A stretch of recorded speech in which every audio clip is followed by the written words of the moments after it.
सर्वांना जय भीम, जय महाराष्ट्र, जय हिंद भारत. सर्व माझ्या आंबेडकरी समाजातील अनुसूचित जाती जमातीतील बौद्ध समाज असेल, सांबार असेल, भटकी विमुक्त असेल, SC ST OBC मधील जातीमधील मागासवर्गीय सर्वजण मागासवर्गीय गण असतील त्यांना मी सांगू इच्छितो, महामानव विश्वभूषण परमपूज्य डॉक्टर बाबासाहेब आंबेडकरांनी ज्या कल्पक बुद्धीने हे आरक्षण संविधानात लागू केलेलं आहे, संविधानातील आर्टिकल्स तपासता पाहता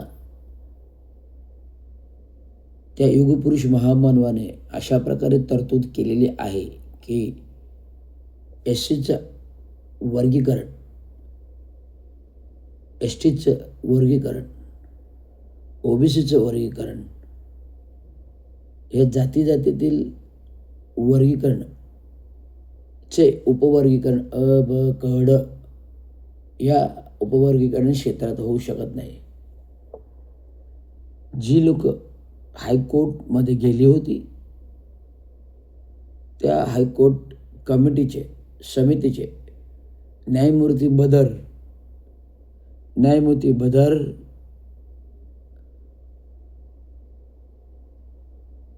तुम्हाला हा समाज दाखवेल एक दिवस गदर. न्यायमूर्ती बदर जर ज्या महामानवाने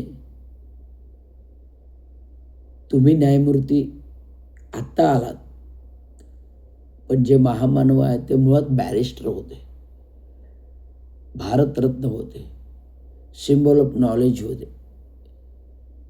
अर्थशास्त्राचे PhD विद्वान होते. आणि या विद्वान माणसाने बॅरिस्टरने ज्या कल्पकतेने आरक्षण बनवलेलं आहे त्याच्यामध्ये 18 पगड जाती धर्मांना कशा प्रकारे आरक्षण देता येईल, विशेषतः करून OBCसाठी डॉक्टर बाबासाहेब आंबेडकरांनी हे आरक्षण जास्तीत जास्त फायदे OBC वर्गाला दिलेले आहेत. डॉक्टर बाबासाहेब आंबेडकर स्वतः अनुसूचित जाती SC मधील बौद्ध समाजामध्ये येत आहेत, पण त्यांनी स्वतःच्या जातीच्या आरक्षणाचा फायदा न बघता OBC समाजाला जास्तीत जास्त आरक्षण कसं होईल हे त्याने बघण्याचं काम केलेलं आहे. आणि हे करत असताना मोठ्या हुशारीने कल्पकतेने हे आरक्षण मांडलं. मंडल आयोग शिफारसी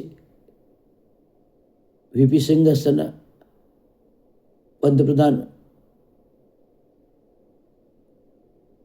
VP सिंग यांनी मंडल आयोग कमिशन द्वारे जे काही OBCला आरक्षण गठीत केलं 27%, आणि या 27%मध्ये OBC जे कुणबी मराठा आरक्षण, जे कुणबीचं ऑलरेडी कुणबी मराठे जे आहेत त्यांना आरक्षण लागू आहे मंडल आयोगाच्या शिफारशीनुसार. आणि या मंडल आयोग शिफारशीनुसार जर OBCंना कुणबी मराठा आरक्षण लागू आहे तर मराठ्यांना स्वतंत्र आरक्षण हे घटनेच्या तरतुदीमध्ये मिळेल अशी तरतूद आर्टिकल्समध्ये केलेली नाही. डॉक्टर बाबासाहेब आंबेडकर ज्यावेळेस संविधान लिहित होते आणि हे संविधान लिहिताना ज्यावेळेस घटनापीठाच्या समितीने आरक्षण घटनापीठाच्या समितीने ज्यावेळेस घटनेचे अध्यक्ष, समितीचे अध्यक्ष भारतरत्न युगपुरुष महामानव डॉक्टर बाबासाहेब आंबेडकरांना नेमले, आणि या घटनापीठातील समितीचे जे कोणी 6 लोक होते, या 6 लोकांमधील BN राव यांनी जो घटनेचा मसुदा लिहिला आणि घटनेच्या मसुदेमध्ये लिहिण्यापूर्वी म्हणजे घटना तयार होण्यापूर्वी डॉक्टर बाबासाहेब आंबेडकरांनी घटनापीठाच्या समितीकडे मागणी केली की माझ्या समाजाला आरक्षण हवं आहे, माझ्या समाजाला आरक्षण हवं आहे आणि माझ्या समाजाला जर आरक्षण मिळालं नाही तर मी घटना लिहिणार नाही. हा पेच घटना समितीवर केव्हा आला? जेव्हा डॉक्टर बाबासाहेब आंबेडकरांनी मुद्दा उचलला. तर डॉक्टर बाबासाहेब आंबेडकरांनी मुद्दा लावून धरला. या मुद्द्यासाठी घटना समितीच्या पीठामध्ये भांडणं झाली आणि डॉक्टर बाबासाहेब आंबेडकर रागाने निघून गेले. त्यामुळे हा पेच निर्माण झाला की जे डॉक्टर बाबासाहेब आंबेडकर रागाने निघून गेले तर घटना महत्त्वाची जी आहे हे देश एकीकरणासाठी आहे, ही कोण लिहिणार? म्हणून सरदार वल्लभभाई पटेलांना डॉक्टर बाबासाहेब आंबेडकर राजीनामा देऊन आपल्या घरी बंगल्यावर निघून गेले आणि हा राजीनामा पाहून सर्व घटना समिती हादरली. तेव्हा हा राजीनामा घेऊन सरदार वल्लभभाई पटेल डॉक्टर बाबासाहेब आंबेडकर यांच्या घरी बंगल्यावरती गेले, विनवण्या केल्या, पण डॉक्टर बाबासाहेब आंबेडकर आपल्या शब्दावर ठाम होते. सरदार वल्लभभाई पटेलांनी डॉक्टर बाबासाहेब आंबेडकरांना समजावण्याचा प्रयत्न केला की बाबासाहेब, जर एक समाज जर हे आरक्षण मागेल तर सर्व जाती धर्म हे आरक्षण मागेल.